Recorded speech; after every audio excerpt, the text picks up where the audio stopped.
Hi friends, நான் வந்துட்டு இன்றைக்கி ஒரு இம்பார்ட்டண்டான ஒரு டாபிக் பற்றி டிஸ்கஸ் பண்ணலாம் அப்படின்னு சொல்லிகிட்ருக்கேன்.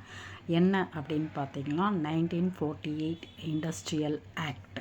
ஸோ அதன்படி வந்துட்டு ஒரு எம்ப்ளாயரை ஹாலிடேஸ்லேயோ இல்லை ஃபெஸ்டிவல் ஹாலிடேஸ்லேயோ இல்லை கவர்மெண்ட் ஹாலிடேஸ்லேயோ வந்துட்டு ஒர்க் பண்ண சொல்லலாம் அப்படின்னு சொல்லுது.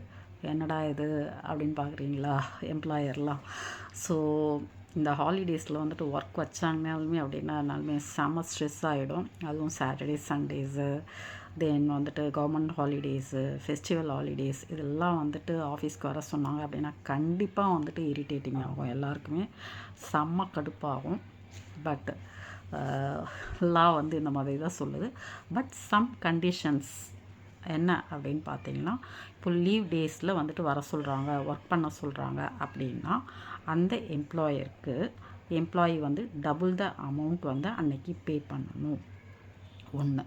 செகண்ட் வந்து என்ன அப்படின்னு பார்த்தீங்கன்னா, normal salary plus compensatory holiday அப்படின்னு சொல்கிறாங்க. அதாவது அந்த நாளுக்கு பதில் இன்னொரு நாள் அவங்களுக்கு வந்து லீவ் கொடுக்கணும் அப்படின்னு சொல்கிறாங்க.